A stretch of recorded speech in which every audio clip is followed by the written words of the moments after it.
इस फिल्म में एक भयानक घटना घटती है।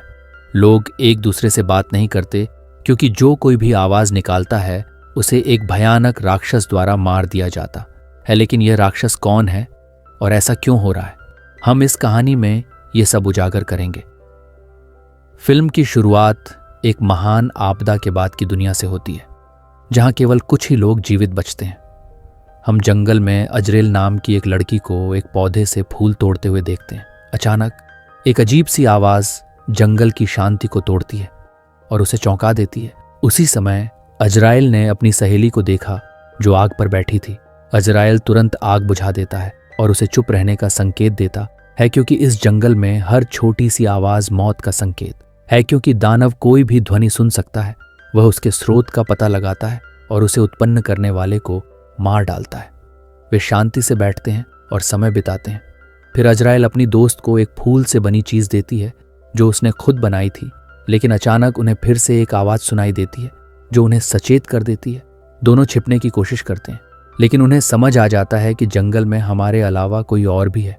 अजराइल का मित्र ध्वनि के स्रोत की जांच करने के लिए आगे बढ़ता है, लेकिन वह कभी वापस नहीं आता क्योंकि बहुत देर हो चुकी थी। अजराइल को एहसास होता है कि उसकी दोस्त मुसीबत में है, इसलिए वह वहां से जल्दी से भाग जाती है। वह काफी दूर तक दौड़ती है और रास्ते में उसे एक आदमी मिलता है जो अजराइल को पकड़ लेता है। इस बीच अजरेल को पता चलता है कि किसी ने उसकी दोस्त को भी पकड़ लिया है। दोनों को अलग अलग गाड़ियों में बिठाकर दूर ले जाया जाता है। अजराइल कार से बाहर निकलने की कोशिश करती है, लेकिन वह सफल नहीं होती। फिर कारों को अलग कर दिया जाता है। अजराइल एक अज्ञात स्थान से बंधा हुआ है। पहले भी कुछ लोग थे। वहां जोसेफिन नाम की एक लड़की भी थी। वह चाकू से अजराइल के पैर पर घाव कर देती है और उसे घायल कर देती है, जिससे उसके पैर से खून बहने लगता है। अब वे थोड़ी दूर जाकर मंत्र जपने लगते हैं। ये देखकर अजराइल समझ जाता है कि वे एक पंथ का हिस्सा हैं, जादूगरों के एक समूह का हिस्सा है और वे अनुष्ठान कर रहे हैं और शैतान की पूजा कर रहे हैं। तभी अजराइल को वहां शैतान दिखाई देता है, जिसका शरीर ऐसा था मानो जला दिया गया हो। उसे देखकर अजराइल उसकी जान बचाने के लिए उसके हाथ छुड़ाने की कोशिश करती है, जिसमें वह अंततः सफल हो जाती। पंथ का एक लड़का आता है और अजराइल को पकड़ लेता है और उसे फिर से बांधने की कोशिश करता है, लेकिन अजराइल एक छड़ी उठाता है और उसके गले में घोंप देता है, जिससे उसका खून बहने लगता है। तभी शैतान यहाँ आता है और उसका खून चखना शुरू कर देता है और उस लड़के को खा जाता है, जबकि अजराइल अपनी जान बचाने के लिए भाग जाती है। लेकिन वहां के लोगों को पता चलता है कि अजराइल भाग गया है और उनका एक आदमी मारा गया है। अजराइल जंगल में बहुत दूर तक जाता है। वह नदी पर पहुंचती है, अपने घावों को साफ करती है और अपने पैर के घाव पर पट्टी बांधती है। लेकिन फिर वह देखती है कि वही जला हुआ शैतान मेरी ओर आ रहा है। वह कोई आवाज नहीं करती, चुप रहती है और छिपने के लिए पास की गुफा में चली जाती है। इस बीच शैतान भी उसे ढूंढ लेता है और वहां चला जाता है। अजराइल पूरी कोशिश करती है कि वह कोई आवाज न करे ताकि शैतान उसे महसूस न करे। शैतान उसके बारे में पता नहीं लगा सका और वह गुफा से दूर चला गया। इसके बाद अजराइल बाहर आती है और अपने रास्ते पर आगे बढ़ने लगती है। वह एक छोटे से शहर में पहुंचती है, जहां कुछ लोग उन शैतानों से दूर रह रहे थे। उन्होंने किसी के भी प्रवेश को रोकने के लिए एक बाड़, एक अवरोधक और एक पिंजरा लगा दिया था। अजराइल बाड़ से छिपकर आती है ताकि वह अपने दोस्त को ढूंढ सके और उसे मुक्त कर सके, क्योंकि उसकी सहेली को यहाँ लाया गया था। लेकिन फिर उसे वह फूल मिल जाता है जो उसने अपनी दोस्त के लिए बनाया था। वह यहीं था, लेकिन उसकी सहेली वहां नहीं थी, इसलिए उसे एहसास हुआ कि उसकी सहेली मर चुकी है और वह यह देखकर क्रोधित हो जाती है। तभी जोसेफिन नाम की एक लड़की यहाँ आती है। वह एक बुजुर्ग महिला का हालचाल जानने जाती है, जिसकी हालत खराब हो गई थी, और यह महिला जोसेफिन की माँ थी। इसके बाद जोसेफिन एक चर्च में जाती है। पंथ के बहुत से लोग चर्च में इकट्ठे हुए और वे सभी शैतान की पूजा में व्यस्त थे। जैसे ही जोसेफिन अंदर आई, सभी लोग चले गए। चर्च में एक महिला भी थी जो बहन थी और गर्भवती थी। जोसेफिन आती है और बहन से मिलती है, और जब उसकी बहन को पता चलता है कि अजरेल नाम की लड़की यहाँ से भाग गई है, तो वह क्रोधित हो जाती है। वह जोसेफिन के चेहरे पर थप्पड़ मारती है और कहती है कि तुम ऐसा नहीं कर सकती। फिर हम देखते हैं कि अजरेल इस स्थान पर छुप जाती है, लेकिन एक महिला प्रकट होती है और उसे पकड़ लेती है। अजराइल डरती नहीं है, बल्कि वह उससे लड़ती है और अंततः उस महिला को मार देती, लेकिन तब तक बाकी लोगों को भी पता चल चुका था कि अजराइल नाम की एक लड़की यहां आई थी। इसलिए सभी उसे पकड़ने के लिए सतर्क हो जाते हैं, क्योंकि वे किसी भी तरह अजरेल को पकड़ना चाहते हैं और वे उसे शैतान को सौंपना चाहते हैं ताकि वह अपने लक्ष्य में सफल हो सके। लक्ष्य बहुत खतरनाक था। अब हम आगे जाकर पता लगाएंगे कि वह क्या था। उसी समय अजराइल को भी पता चलता है कि वे उसे ढूंढ रहे हैं। वह खुद को बचाने के लिए वहां से भागती है, लेकिन उसका पैर बाढ़ में फंस जाता है। वह किसी तरह अपना पैर बाहर निकालती है और जंगल की ओर भागती है। वह फिर जंगल में दूर निकल आई। रात हो गई थी, इसलिए वह थक गई और एक पत्थर के पास रुक गई। लेकिन पत्थर के पास एक शैतान भी बैठा है जो उस पर हमला करने वाला है।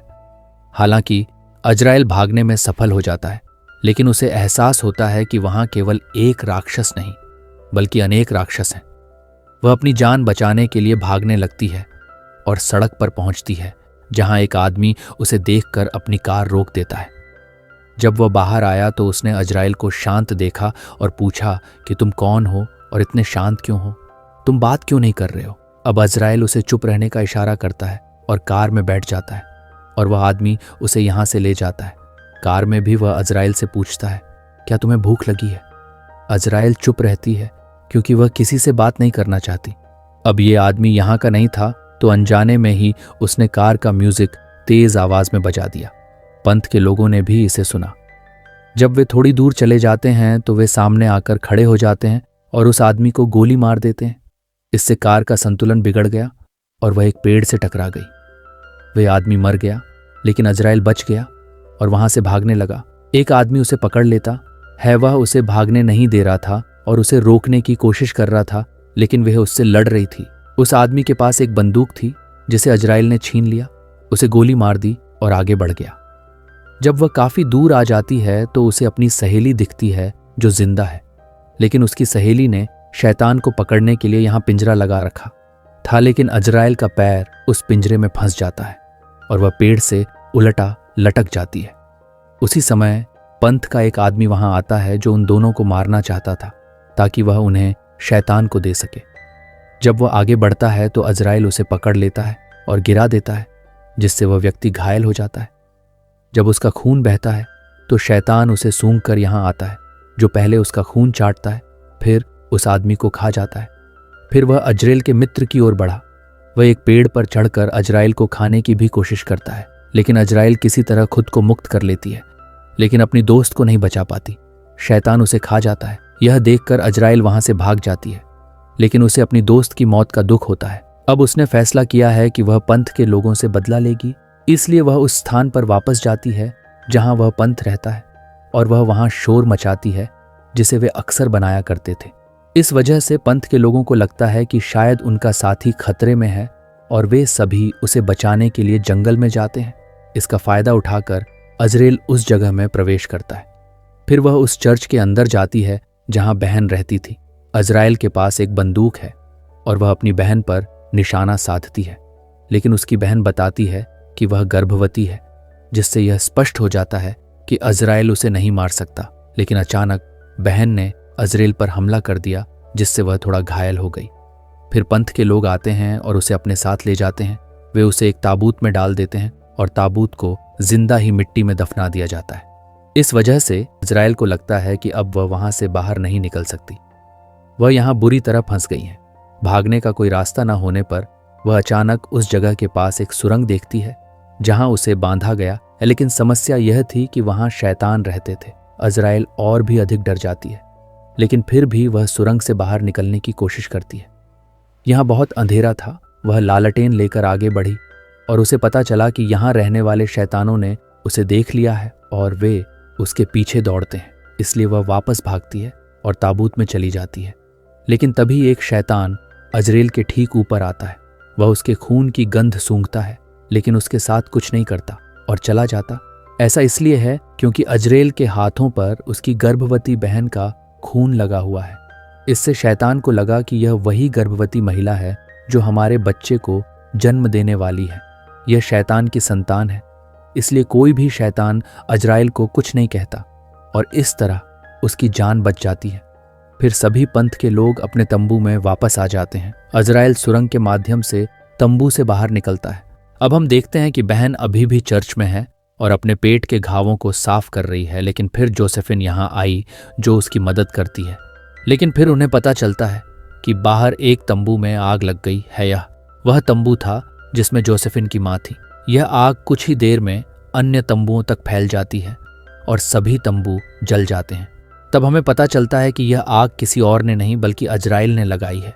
जबकि बाकी सभी लोग आग बुझाने का प्रयास कर रहे हैं, अजराइल बंदूक उठाता है और लोगों पर गोलियां चलाना शुरू कर देता है। अजराइल का गुस्सा चरम पर पहुंच गया है और वह किसी भी कीमत पर इसे जारी रखने के लिए कृत संकल्प है।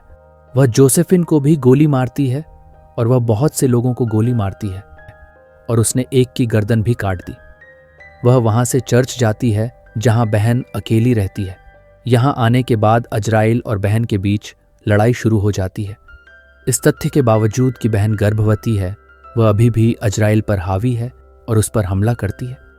वह अजराइल को मारने का प्रयास करती है, लेकिन तभी उसकी बहन बीमार पड़ जाती है। उसके बच्चे के जन्म का समय आ गया है। अब जोसेफिन एक बंदूक के साथ आती है और बताती है कि वह मरी नहीं है, वह बच गई। वह अजराइल पर गोली चलाती है, लेकिन वह किसी तरह छिप जाती है। अब अजराइल जोसेफिन पर हमला करता है और वे एक खतरनाक लड़ाई शुरू करते हैं। फिर अजराइल एक बड़ा चाकू उठाता है और जोसेफिन की गर्दन पर वार करता है, जिसके कारण जोसेफिन की वहीं मृत्यु हो जाती है। तब अजराइल अपनी बहन के पास गया। बहन ने अपने बच्चे को जन्म दिया था, परंतु वह और भी अधिक भयभीत हो गई। वह बच्चे से डरती थी। अब वह चाकू उठाती है और अपना गला काट देती है। इससे वह वहीं मर जाती है। अजराइल बच्चे को देखने के लिए आगे बढ़ी। उसने बच्चे को अपने हाथों में उठा लिया। अब वहां बहुत सारे शैतान आते हैं। हमने बच्चे का चेहरा भी देखा, जो मानव नहीं था बल्कि बकरी जैसा था। इसका स्वरूप बहुत भयावह था। अब सभी राक्षस अजराइल के सामने खड़े हैं, लेकिन वे उससे कुछ नहीं कहते। उनका मानना है कि यह बच्चा उनका उद्धार करता है और अजराइल इस उद्धारकर्ता की मां है, इसलिए वे उससे कुछ नहीं कह सकते। यह देखकर सभी राक्षस बहुत प्रसन्न होते हैं और उसके सामने झुक जाते हैं। इससे अजराइल को एहसास होता है कि वह उनके लिए कितनी महत्वपूर्ण है, क्योंकि उन राक्षसों का उद्धारकर्ता उसकी गोद में है और वे मानते हैं कि वह उसका बच्चा है। वे मुझे उसकी मां के रूप में देखते हैं। उसने बच्चे को ध्यान से देखते हुए सोचा। वह मानती थी कि इस बच्चे के माध्यम से अब उसके पास एक शक्ति है। वह इन राक्षसों पर शासन करने, उन्हें पकड़ने और उन पर प्रभुत्व स्थापित करने के लिए इनका प्रयोग कर सकती थी। जो लोग एक बार अजराइल को मारना चाहते थे, वे हमेशा उसके गुलाम बने रहेंगे। और यहाँ पे ही मूवी खत्म हो गया।